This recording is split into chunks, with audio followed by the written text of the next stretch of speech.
All right, let's cut right through the confusion. You're here because you need to get forklift certified. You've seen the online options and you want to know how to do it the right way. So let's dive in.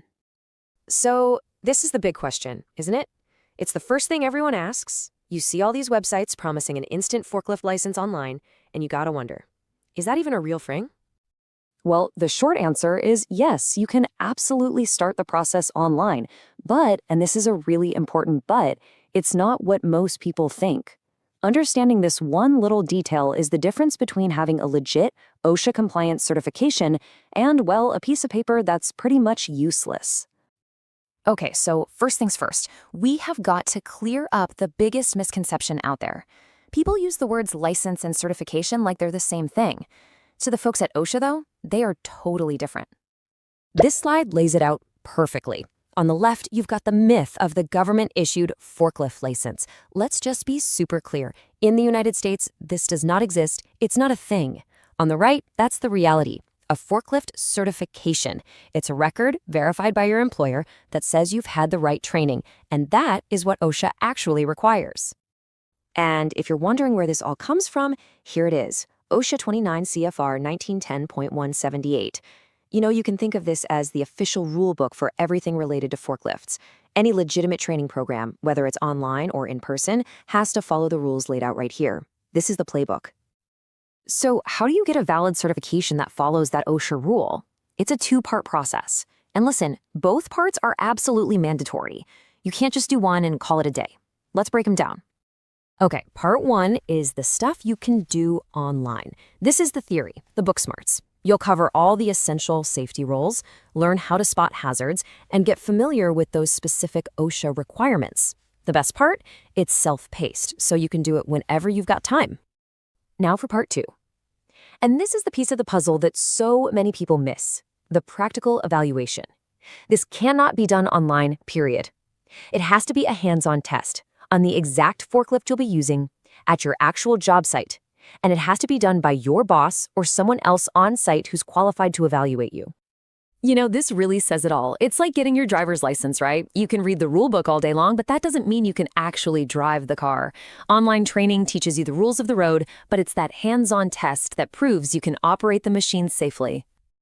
Okay, so now that you get the whole two-part process, let's talk about the path. What are the actual steps you need to take to get that online theory part done? It's actually really straightforward. 4 steps. First, and this is the most important one, choose an online provider that is specifically OSHA aligned. Don't skip that part. Second, sign up. It usually just takes a few minutes. Third, go through the training modules on your own time. And finally, you'll pass the online exam to get that certificate for the theory part. Easy enough, right? All right, let's get to the nitty-gritty. The questions I know you're asking. How long is this going to take? How much is it going to cost? And how long am I good for? Let's get you some numbers. For the online part, we're not talking about a huge time commitment here. Most people get through the training and the exam in just 1 or 2 hours. Seriously, you could start it in the morning and be done before lunch. The speed is a massive plus. And the cost? It's another huge reason people go this route.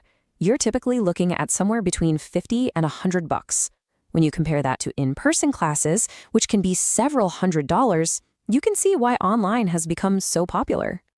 So once you've done the online training and the hands-on evaluation, you're officially certified for 3 years. After that, you'll need to do a refresher training. Also, keep in mind, if you're ever in an accident or someone sees you operating unsafely, you'll need to recertify sooner. So now you know how it works and what to expect.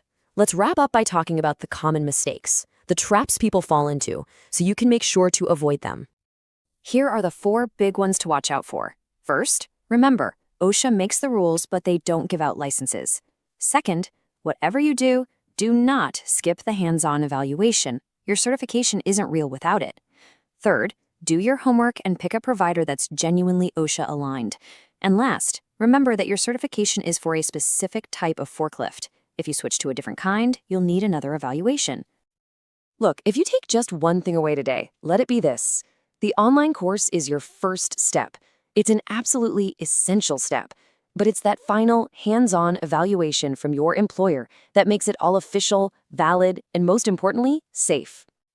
And that really brings us to the final question. You pass the online test, that's great. It proves you know the rules. But are you ready for the floor? Are you ready for the real world? That's what the hands-on evaluation is all about, turning what you know into what you can actually do.